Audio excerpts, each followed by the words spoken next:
So here you go. Chinese bearings. Alright. This is what happens when you spin a bearing.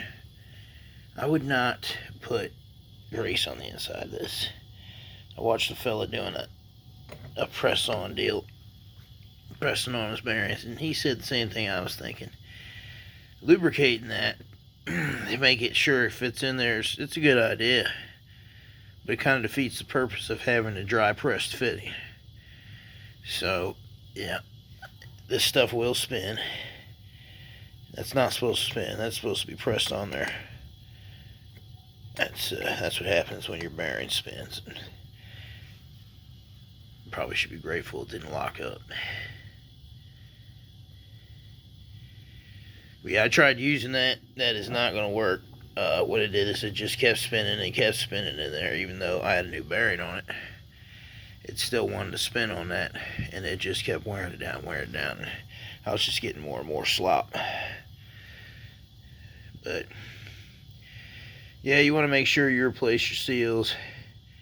These don't look bad, but they are old and very worn. So there's a good chance they just don't have enough rubber anymore to do the job in there. Even if they don't look like they're damaged or anything, I think maybe they just don't have the diameter they need. But this is going to be my third set. I did a video. I tried to get some national bearings in America at O'Reilly's Auto Parts. And you'll see what I ended up with the other video. So yeah, good luck out there if you need bearings.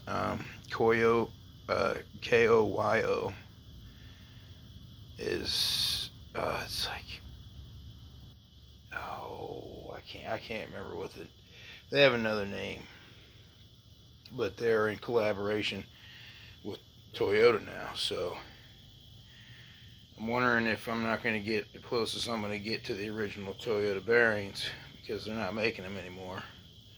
At least not from what I can tell.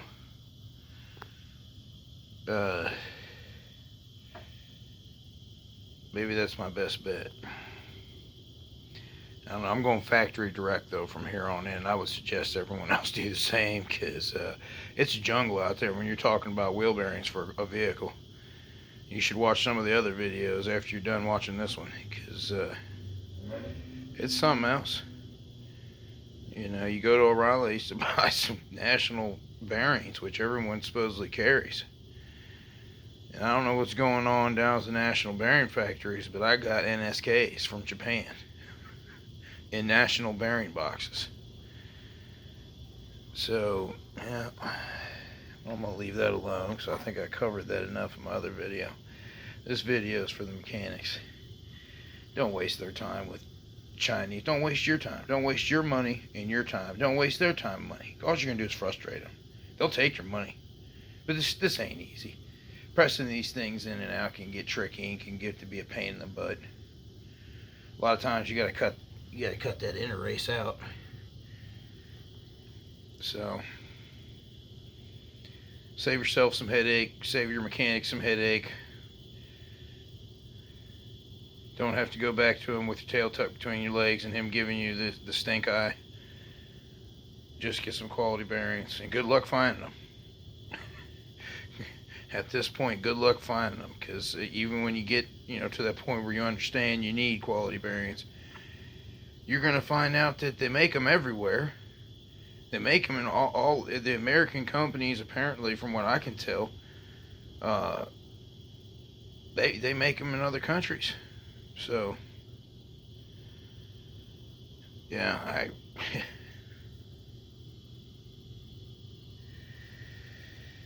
just stay away from them Chinese bearings. These things are coming apart. Those cages, these are barely used. Those cages can barely hold them bearings. And, it took some force to get the bearings out of the cage of the Toyota ones that had 200,000 miles on them.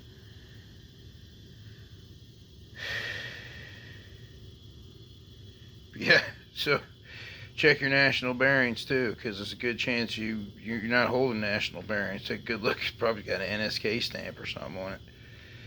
because I looked up getting them. Like I said, I'm pretty sure I covered that in the other video. Just stay away from these Chinese bearings, and don't give your mechanic a headache by trying to get him to mess. He's telling you the truth. You know, you can get away with brakes and rotors and stuff, and they'll tell you that if they're being honest with you.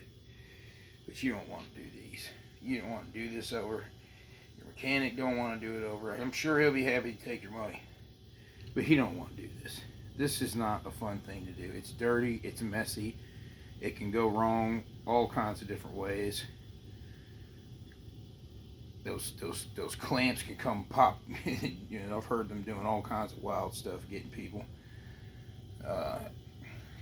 The pressures that are needed to do this are really, you know, not that safe to work with, no matter what you use.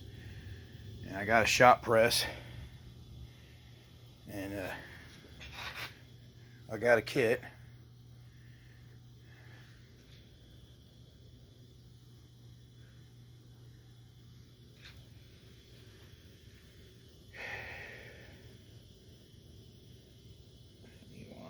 Stuff. Just get it right the first time. I may have to mess with this because you know I hear NSK is a good brand, but who knows at this point. Just get a look out there. Do your homework. Make sure you double check your bearings, because it's real easy, especially if there's no indicating markings as to where they come from. I mean, there's no telling where they come from. You ain't gonna know till you got a couple hundred miles on there, or if you slap it on an SUV, which apparently these can be used in a Highlander, which I'd love to see that. I'd love to see these Chinese bearings try to be used in a Highlander. I don't think you'd even get 100 miles out of them.